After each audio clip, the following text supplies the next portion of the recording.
It's 2025 now, and we still have nothing concrete enough to base our hopes on the coming of the factory 5F9 car. I mean, we've had info here and info there a couple of times, but nothing plain solid. So in this video, we're going to talk about this, maybe a few statements made by Dave that could either strengthen your resolve to wait or scrap it altogether. Let's get right into it. Well, the first of them is we remember in 2023 when David Smith mentioned a potential 2024 debut because they had to redesign the car's exterior. Then came the nose, which was really the problem of the exterior, because unlike on paper, it failed to deliver massive performance as was expected. So Dave again hinted that until they perfected the nose, well, everyone was gonna have to wait. But until when? That's where these words come into play. The F9 nose is being reshaped, and until that is done to my liking, it will not be released. I would not hold my breath as the car may be in 2025 at this rate. Well, here is 2025, and Dave, if you're listening, we're waiting.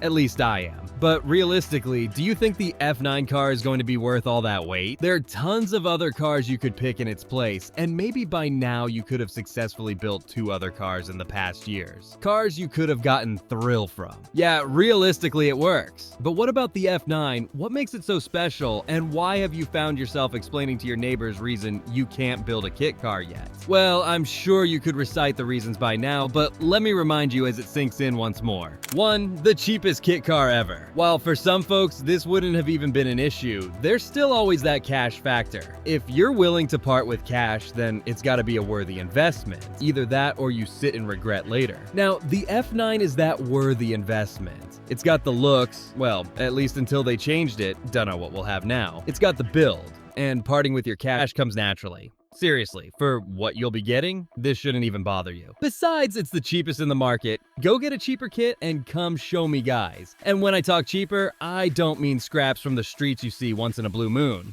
2. Reliability. If you've worked with Dave before, then you should be familiar with the fact that they always deliver the best. You've seen the previous cars, and they always perform every single time. In fact, with the time and effort the team is putting into the F9, you should be expecting nothing short of glorious. Dave and the team have always been a little bit of perfectionists, which sometimes is peeving, but hey, that's a good thing. They never release a car that doesn't match up the high standards for cars they've built over the years, and so is the case with the F9. So taking a chill pill for now won't be entirely bad, as you already know what you'll get when it's down and ready. 3. Inspirations from icons. One of the biggest design influences on the F9 is the legendary Ford GT40. This 1960s race car became an icon thanks to its low-slung body, aggressive aerodynamics, and roaring V8. Basically, what the F9 did is borrow the GT40's mid-engine layout, placing the engine behind the driver for better weight balance and sharper handling. However, instead of a traditional V8, the F9 steps things up with a more advanced V12, giving it a distinct edge in both performance and sound. That said, Factory 5 didn't lock builders into just one engine choice.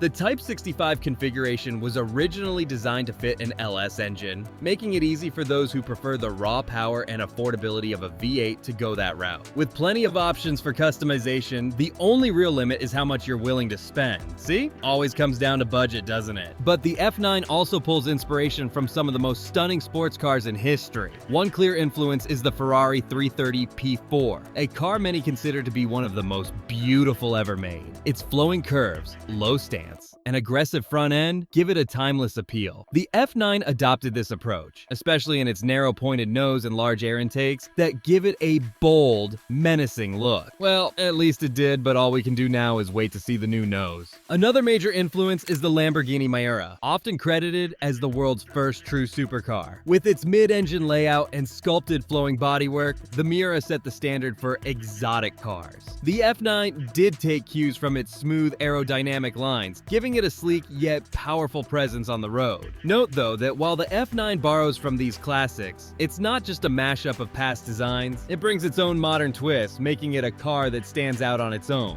I know you know already, but I just had to say it. So yeah, Factory 5 might take their time. Maybe all the way until next year, maybe, but don't you think it's worth the wait? Leave a like if you agree, and check something else that's interesting about this car.